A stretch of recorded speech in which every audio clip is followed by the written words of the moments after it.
आज हम पढ़ेंगे origin and evolution of earth के बारे में कि अर्थ का ओरिजिन किस तरीके से हुआ और इसका इवोल्यूशन किस तरीके से हुआ। तो इसमें हमारा फर्स्ट कॉन्सेप्ट आता है नेबुलर हाइपोथेसिस के बारे में। तो जो नेबुलर हाइपोथेसिस वाली थियरी है ये हमें किसने दी है? ये हमें दी है इमैनुअल कैंट ने। किसने दी है बच्चों ये हमें थियरी? ये हमें दी है इमैनुअल कैंट ने। किसने दी है बच्चों हमें ये थियरी? इमैनुअल कैंट ने दी है। ठीक है, इसके बाद हम देख सकते हैं ये वाली थियरी हमें किसने दी है बच्चों? इमैनुअल कैंट ने दी है। ठीक है, इसके बाद हमारा नेक्स्ट आ जाता है ओके ठीक है, तो इसके बाद हमारा नेक्स्ट आ जाता है तो mathematician Laplace revised it in 1796। तो एक मैथमेटिशियन थे जिनका नाम था बच्चों लैपलेस। उन्होंने इस थियरी को रिवाइज किया। किस साल रिवाइज किया बच्चों? 1796 में। किस साल रिवाइज किया बेटा? 1796 में। तो हमने क्या देखा? Origin and evolution of earth की जो थियरी है nebular hypothesis, it is given by whom? It is given by Immanuel Kant and mathematician Laplace revised it in 1796. Okay, तो इसमें हम क्या देखते हैं? Planets were formed out of slowly rotating clouds. तो planets किससे बनते हैं? Slowly rotating clouds से, of material associated with a youthful sun. उस मटेरियल से जो एसोसिएटेड है किस चीज से बच्चों? एक यूथफुल सन से। कौन से मटेरियल से एसोसिएटेड है बेटा? यूथफुल सन से। ठीक है, तो इसके बाद अब हम पढ़ेंगे रिवाइज्ड नेबुलर हाइपोथेसिस के बारे में। ओटो शेनमिस्ट रशिया एंड कार्ल वेजास्कर जो थे, ये दोनों कहाँ के थे साइंटिस्ट बेटा? जर्मनी के। ठीक है, मतलब इसमें से ओटो शेशमिस्ट रशिया के थे और कार्ल वेजनार जो थे ये रशिया के थे। उन्होंने बताया कि sun is surrounded by solar nebula. जो हमारा सूरज है ना, सन बेटा, हमारा जो सन है वो सराउंडेड है किस चीज से? सराउंडेड है बेटा, सन जो है वो हमारा सराउंडेड है। सन जो सराउंडेड है हमारा बेटा, वो किस चीज से सराउंडेड है? हमारा sun, our sun is surrounded by solar nebula. Our sun is surrounded by what particular thing बेटा? Solar nebula containing mostly hydrogen, जिसमें ज़्यादातर हाइड्रोजन है और हीलियम है और डस्ट है। और फॉर्म्ड होता है वो किस चीज़ से? Due to friction and collision of particle. Friction से फॉर्म होता है और पार्टिकल्स के कोलिशन से। The planets form through the process of acceleration. और प्लैनेट्स फॉर्म होते हैं कौन से प्रोसेस से बेटा? एक्सेलरेशन के प्रोसेस से। अब हम पढ़ेंगे बेटा बिग बैंग थियरी के बारे में। पढ़ लेते हैं। All matter forming the universe existed in one place in the form of a tiny ball. Singularity। ठीक है, बिग बैंग थियरी के बारे में हम क्या देख रहे हैं बेटा? All matter forming the universe. ठीक है, सारे मैटर जो फॉर्म करते हैं हमारे किस चीज को बेटा? यूनिवर्स को। ठीक है, वो एग्जिस्ट होते हैं एक प्लेस पे in the form of tiny ball. ठीक है, एक टाइनी बॉल से के फॉर्म में। ठीक है, ऑल मैटर जो फॉर्म करते हैं किस चीज को बेटा? यूनिवर्स को। वो एग्जिस्ट करते हैं एक जगह पे। ठीक है, in the form of tiny ball. समझ लो कि ये सारे पार्टिकल्स है इधर कुछ, और वो यूनिवर्स को फॉर्म कर रहे हैं। वो एक ही जगह पे एग्जिस्ट हो रहे हैं एक टाइनी बॉल के फॉर्म में। सिंगुलैरिटी दिखाते हुए कि भाई एक ही जगह पे एग्जिस्ट हो रहे हैं टाइनी बॉल के फॉर्म में। और वो क्या बना रहे हैं बेटा? हमारे यूनिवर्स को बना रहे हैं ऐसे मैटर। ठीक है, at the big bang around 13 billion years ago. Big bang में अगर हम देखें 13 बिलियन ईयर्स साल पहले। ठीक है, बिग बैंग में अगर आप देखेंगे 13 ईयर्स साल पहले, the tiny ball exploded violently. तो टाइनी बॉल जो थी वो एक्सप्लोड हो गई थी वायलेंटली। फिर ह्यूज एक्सपेंशन हुआ, एकदम वो फट जाती हैं। ठीक है, विद इन 3 लाख ईयर्स। ठीक है, विद इन 300 ईयर्स या फिर 3 lakh years from the big bang, the temperature dropped to 4500 K and give rise to atomic matter. और इसी से ही बेटा हमारे एटॉमिक मैटर का जन्म होता है। इसी से ही बेटा हमारे क्या होता है? एटॉमिक मैटर बनने लग जाते हैं। ठीक है, तो अब तक हमने क्या पढ़ा बेटा? अब तक हमने पढ़ा कि ओरिजिन और एवोल्यूशन किस तरीके से होता है हमारे अर्थ का, हमने ये पढ़ लिया था। तो हमने क्या देखा इसमें? नेबुलर हाइपोथेसिस के बारे में देखा कि ये वाली जो थियरी है हमारी इमैनुअल कैंट ने दी है। ठीक है, जो मैथमेटिशियन थे लैपलेस, उन्होंने इस थियरी को, नेबुलर हाइपोथेसिस वाली थियरी को रिवाइज किया 1796 में। और हमने ये देख लिया जो प्लैनेट है वो फॉर्म्ड होते हैं बाय स्लोली रोटेटिंग क्लाउड्स से। ठीक है, ऑफ मटेरियल जो कि एसोसिएटेड होता है किस चीज़ से बेटा? यूथफुल सन से। किस चीज़ से बेटा एसोसिएटेड होता है? यूथफुल सन से एसोसिएटेड होता है। और हमने देख लिया बेटा रिवाइज्ड नेबुलर हाइपोथेसिस के बारे में कि ओटो शिनमेंट जो रशिया के थी और कार्ल स्कार जो थे जर्मनी के थे। सन जो होता है बेटा वो सराउंडेड होता है बाय सोलर नेबुले, कंटेन करता है किस चीज को बेटा, हाइड्रोजन को, हीलियम को, डस्ट को। और फॉर्म होता है due to friction and collision of particle. ठीक है, क्या चीज बेटा, सन। ठीक है, इसके बाद आता है planet form through the process of acceleration. Planet form होते हैं कौन से प्रोसेस से बेटा, एक्रेशन से। ठीक है, बिग बैंग थियरी के बारे में आप समझते हैं। ऑल मैटर जो होते हैं वो फॉर्म करते हैं यूनिवर्स को, existed in one place in the form of tiny ball, singularity at the big bang. Around 1300 years साल पहले अगर आप देखेंगे, टाइनी बॉल एक्सप्लोड होती है वायलेंटली, ह्यूज एक्सपेंशन होता है। ठीक है, इसके बाद within 3 lakh years from the big bang temperature drop होने लग जाता है 4500 के, और give rise to what, atomic matter. ठीक है, इसके बाद हम पढ़ेंगे फॉर्मेशन ऑफ स्टार्स और प्लैनेट्स के बारे में। अगर हम जानेंगे तो इसमें हम क्या देखते हैं बेटा, इसमें आता है कि हमारे uneven distribution of matter and energy in the early universe. तो क्या होता है बेटा, अनइवन डिस्ट्रीब्यूशन होता है मैटर का और एनर्जी का, किसमें, हमारे अर्ली यूनिवर्स में। ठीक है, तो density difference cost matter to cluster due to gravitational forces. Density का जो डिफरेंस होता है वो कॉज करता है मैटर को कि वो क्लस्टर में टूट जाए ड्यू टू ग्रेविटेशनल फोर्सेस। ठीक है, अनइवन डिस्ट्रीब्यूशन होता है मैटर का और एनर्जी का इन द अर्ली यूनिवर्स। ठीक है, मैटर और एनर्जी का डिस्ट्रीब्यूशन हो गया, और जो डेंसिटी में डिफरेंस होता है वो कॉज करता है मैटर को कि वो क्लस्टर में टूट जाए due to gravitational forces. Cluster form the basis for galaxies containing numerous stars. Cluster form करता है किस चीज का बेस बेटा, गैलेक्सीज का, जो कंटेन करते हैं बेटा numerous stars. Galaxies formed from, galaxies जो फॉर्म होती है हाइड्रोजन गैस क्लाउड से, उनको हम नेब्यूला कहते हैं। ठीक है, nebula develop localised clumps of dense cloud. Nebula develop करता है क्या चीज, लोकलाइज्ड क्लम्प्स, किस चीज का, लोकलाइज्ड क्लम्प्स, डेंस गैस का। ठीक है, डेंस गैस के जो क्लम्प होते हैं वो इवॉल्व होते हैं स्टार्स में अबाउट 5 to 6 बिलियन ईयर्स अगो।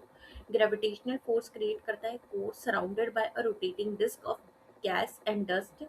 फिर gas cloud condenses forming small rounded object, और rounded object stick together through cohesion to form planet planetesimals or collision and gravitational attraction merge planetesimals into a larger bodies, and large planetesimals accelerate to form planet।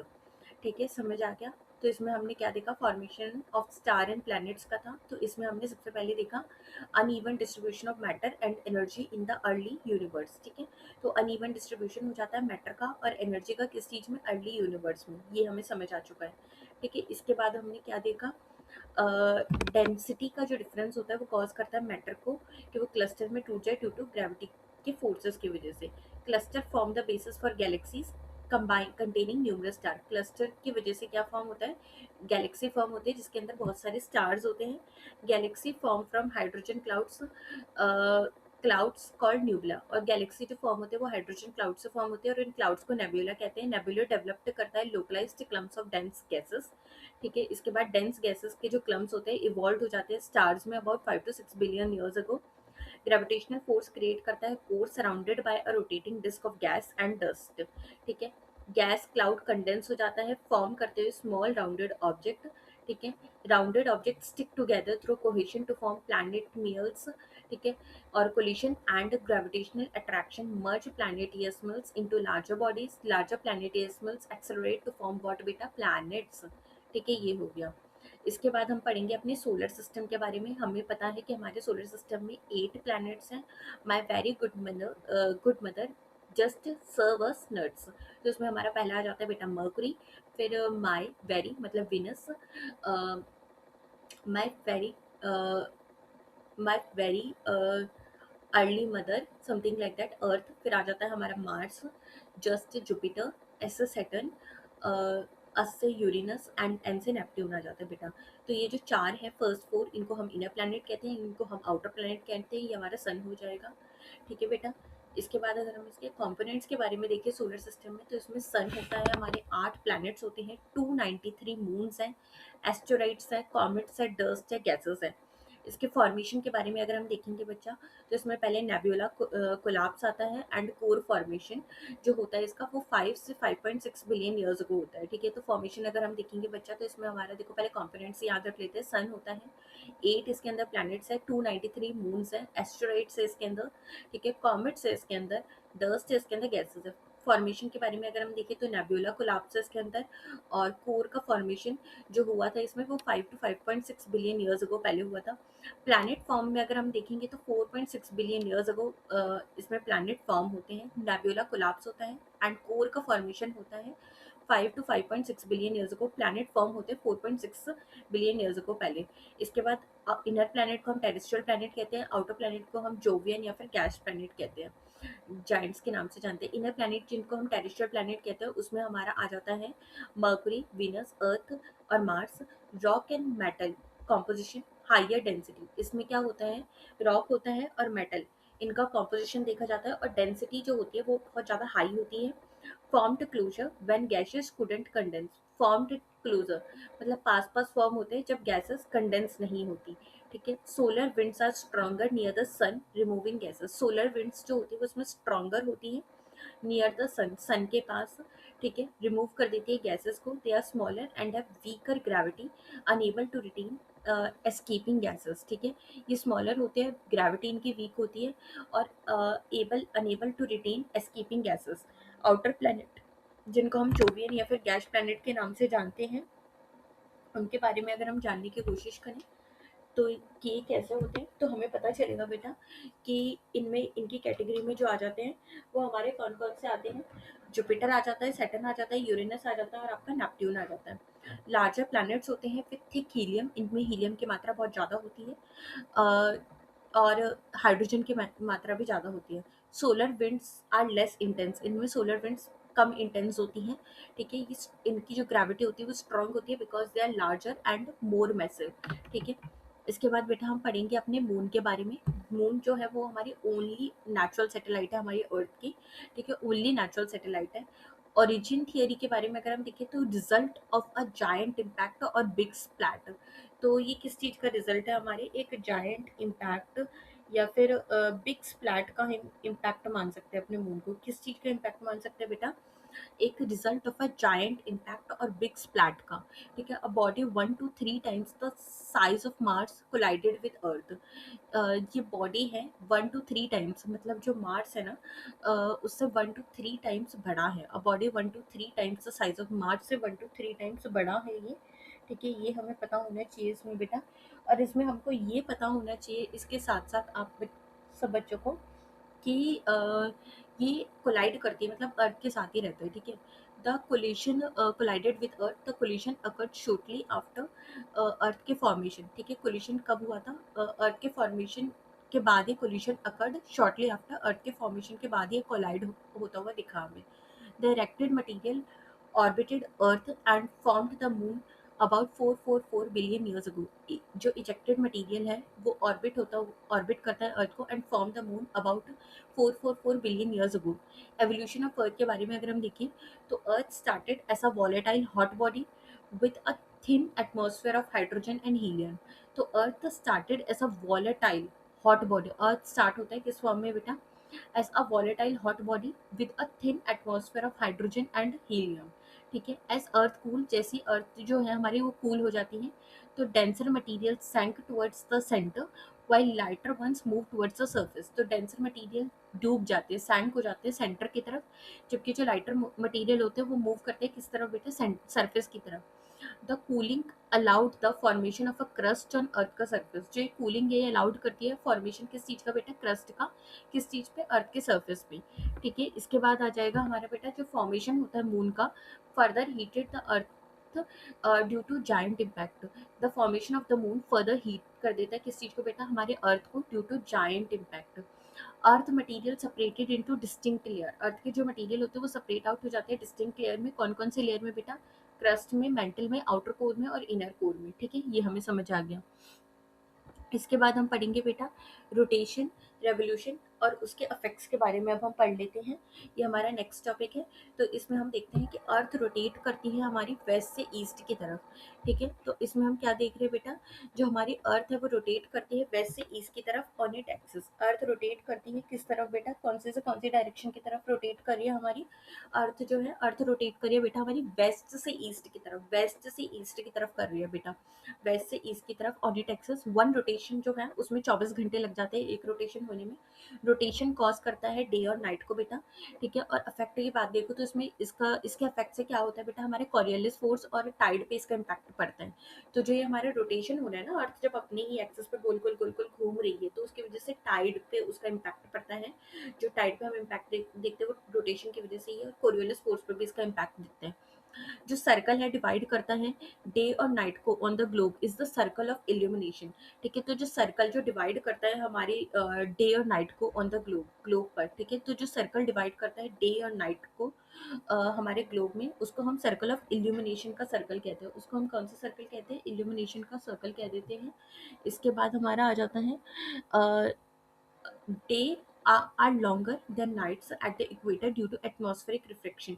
Day जो होते हैं वो longer होते हैं night से eight the equator की तरफ due to atmosphere के रिफ्लेक्शन की वजह से।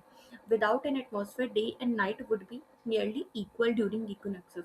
अगर एटमॉस्फेयर ना हो तो डे और नाइट इक्वल होंगे, would be nearly equal during equinoxes पे, ठीक है। Refraction band sunlight specially during morning and evening. Refraction जो होता है वो बैंड करता है सनलाइट को specially during morning and evening, making the sun appear above the horizon even when it is below, extending daytime, ठीक है। इसके बाद हम देखते हैं temperature decreases with latitude due to earth spherical shape. Temperature decrease हो जाता है लैटिट्यूड की वजह से, ड्यू टू अर्थ की स्फेरिकल शेप की वजह से और सन की पोजीशन की वजह से, ठीक है। Temperature decreases due to latitude with latitude, जैसे वो लेटा हुआ होता है, due to with latitude due to earth की स्फेरिकल शेप की वजह से और सन की पोजीशन की वजह से, दोनों ऐसे स्टार्ट हो रहे हैं। Energy per unit area reduce करता है from equator to poles. Energy जो है वो इक्वेटर से पोल्स की तरफ रिड्यूस हो जाती है।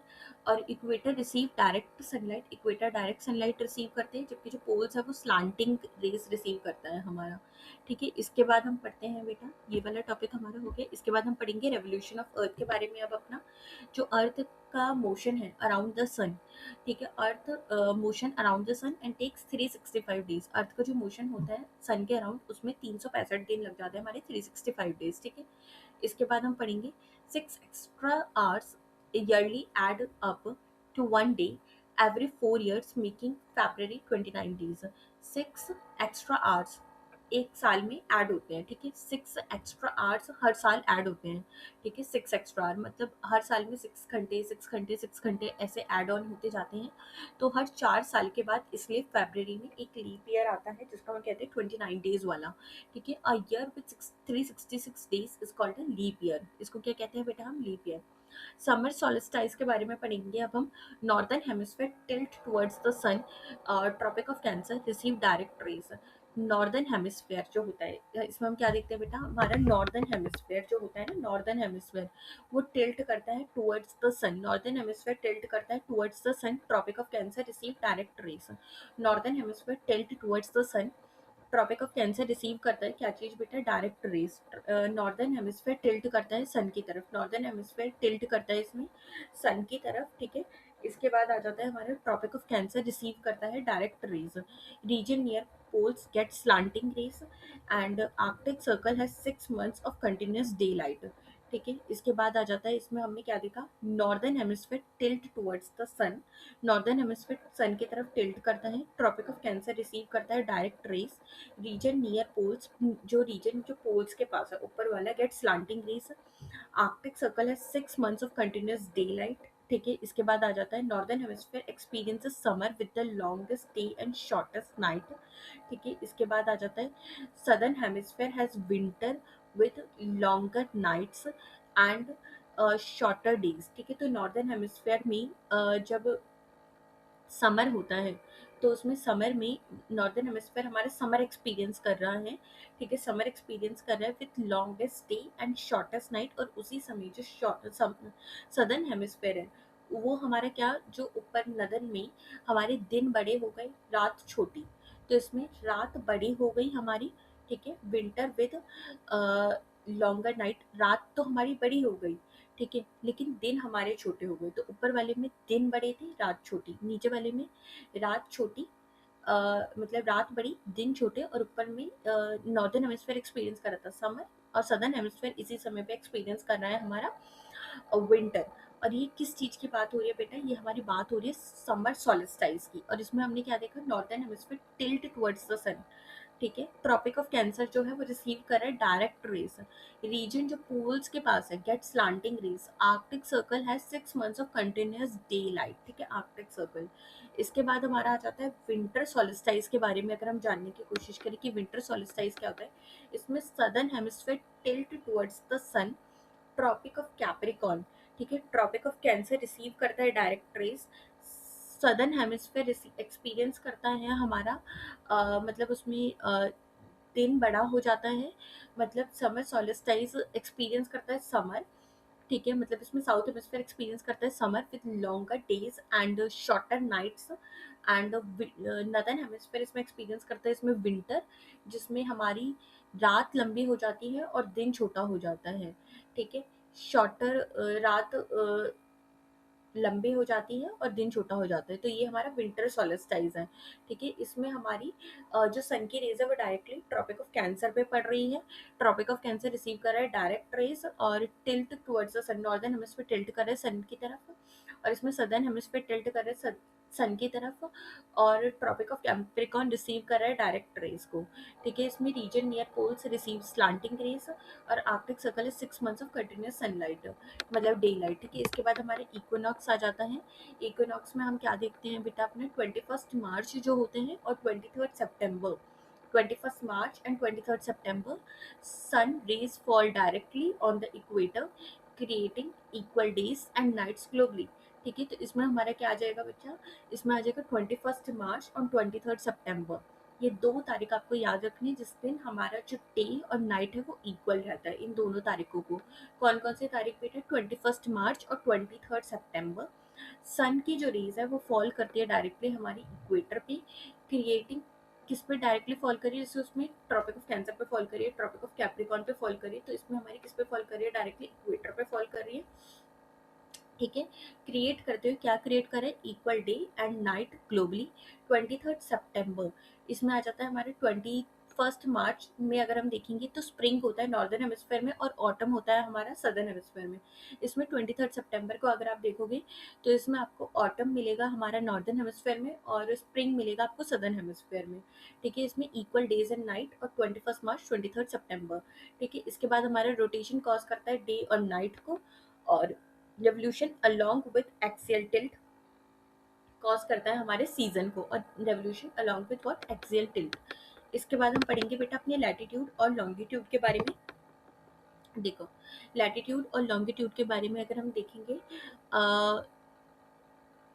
इसमें हमारा देखो बेटा, ये हमारा डायग्राम है, हमारा ऊपर हो गया नॉर्थ पोल, नीचे हो गया बेटा हमारा साउथ पोल 90 डिग्री पे, ठीक है, 90 डिग्री नॉर्थ, 90 डिग्री साउथ। इसमें हमारा आ जाएगा आर्कटिक सर्कल बच्चा, इसमें आ जाएगा हमारा अंटार्कटिक सर्कल, इसमें आ जाएगा हमारा ट्रॉपिक ऑफ कैंसर, इसमें आ जाएगा ट्रॉपिक ऑफ कैप्रिकॉर्न, इसमें आ जाएगा हमारा इक्वेटर, ठीक है, ये समझ में आ गया। इसके बाद हमारा आ जाएगा ये नॉर्दर्न हेमिस्फेयर, ये हमारा सदर्न हेमिस्फेयर, ये हमारा पैरेलल ऑफ लैटिट्यूड आ जाएगा, ठीक है, ये आ जाएगा हमारा मेरिडियन ऑफ लॉन्गिट्यूड, ठीक है, parallel of latitude and meridian of longitude, ठीक है, ये हमें समझ आ गया। इसके बाद हम लैटिट्यूड और लॉन्गिट्यूड के बारे में अगर समझने की कोशिश करें तो ये इमेजिनरी लाइंस होती है जिसको यूज किया जाता है to pinpoint a location on earth, ठीक है, ये इमेजिनरी लाइंस होती है जिनको हम यूज करते हैं, ठीक है, इमेजिनरी लाइंस होती है जिनको हम यूज करते हैं टू पिन पॉइंट करने के लिए, क्या चीज पिन पॉइंट करने के लिए बेटा, to pinpoint a location on earth, कि अर्थ पे कोई भी लोकेशन है उसको पिन पॉइंट करने के लिए, देखने के लिए कि कहाँ पे है, कितना जा रहा है, कितना नहीं जा रहा, तो उसको पिन पॉइंट करने के लिए, अर्थ पे कोई भी लोकेशन है उसको पिन पॉइंट करने के लिए, ठीक है, देखने के लिए, एग्जैक्ट लोकेशन पिन पॉइंट वगैरह करने के लिए, ठीक है, ये आ गया हमारा। इसके बाद हम देखेंगे अपना,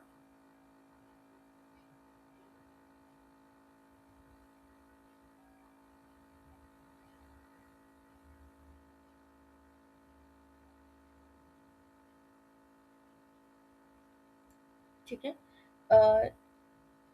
इसके बाद आ जाएगा बेटा हमारा एंगुलर डिस्टेंस। एंगुलर लैटिट्यूड में हम देखते हैं angular distance of point on earth surface measured in degrees from the earth का centre. Angular distance of a point on earth, ठीक है, angular distance of a point on earth का surface measure in degrees, उसको measure किया जाता है degrees में from the earth का सरफेस, मेजर किया जाता है उसको डिग्रीज में फ्रॉम द अर्थ का सरफेस, ठीक है।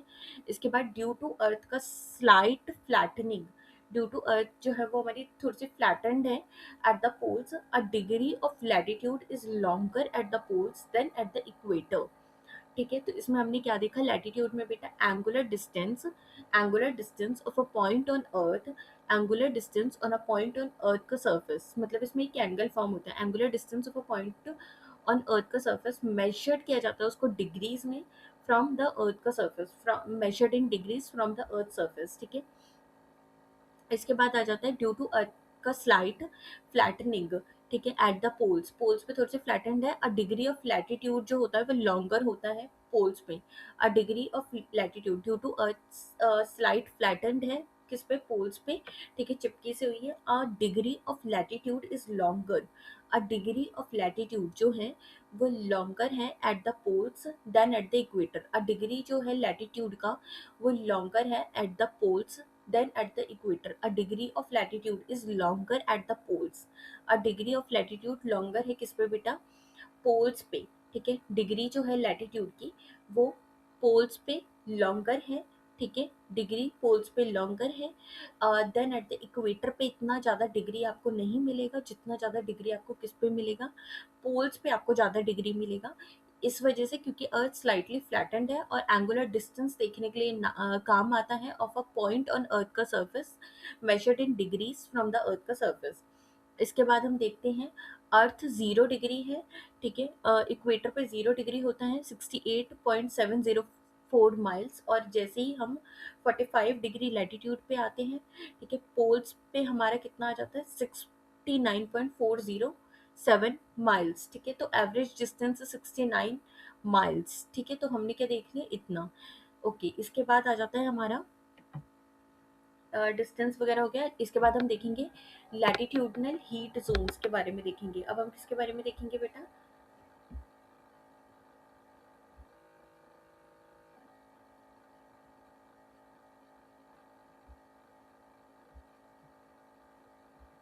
ओके बेटा, अब हम देखेंगे लैटिट्यूडनल हीट जोन्स के बारे में, टॉरिड जोन के बारे में अब हम देखेंगे। Where the sun is directly over heat at least once a year. Torrid zone क्या होता है, where the sun is directly overhead, ठीक है, at least once a year.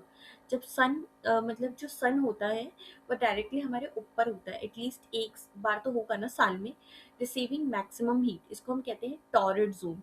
Temperate zone where the sun का rays are more slanted resulting in moderate temperature, इसमें sun की जो raise होती है वो स्लांटेड होती है। इसके बाद हम पढ़ेंगे बेटा अपने फ्रिजिड जोन के बारे में। तो वेयर द सन का जो रेज होता है वो ऑलवेज स्लांटेड होता है, ठीक है, इसमें मोर स्लांटेड होते हैं, वेयर द सन का rays are more slanted resulted in moderate temperature, where the sun का rays are always slanting resulted in very cold temperature, ठीक है। तो हमने टॉरिड में देखा कि जो सन की रेज है वो हमारे बिल्कुल सिर के ऊपर होती है रिसीविंग मैक्सिमम हीट, ठीक है। टेम्परेट में हमने देख लिया वेयर द सन का जो रेज होता है वो मोर स्लांटेड होता है resulting in moderate temperature. Frigid में हमने देखा वेयर द सन का rays are always slanted and resulted in very cold temperature, ठीक है, ये हमें समझ आ गया। इसके बाद हम पढ़ लेते हैं, ये देखो हमारा Arctic zone, Antarctic zone, Arctic ऊपर होता है अंटार्कटिक नीचे होता है, बीच में हमारा टॉरिड जोन आ गया, ठीक है, tropic of cancer, tropic of capricorn, south north pole आ गया, नीचे हमारा साउथ पोल आ गया, ठीक है, समझ आ गया, फ्रिजिड जोन फ्रिजिड जोन। इसके बाद हम पढ़ लेते हैं लॉन्गिट्यूड के बारे में। तो लॉन्गिट्यूड के बारे में हमने क्या देखा था, angular distance in degrees measured east और west of the prime meridian, ठीक है। एंगुलर डिस्टेंस जो होता है किस चीज में होता है बेटा, डिग्रीज में होता है। एंगुलर डिस्टेंस जो होता है बेटा किस चीज में होता है बेटा, एंगुलर डिस्टेंस इन डिग्रीज जो मेजर करता है ईस्ट और west of the prime meridian, जो मेजर किया जाता है ईस्ट और वेस्ट ऑफ व्हाट बेटा, ईस्ट और west of the prime meridian. Meridians के बारे में अगर हम देखें, running from pole to pole through the equator, Meridians running from pole to pole through the equator.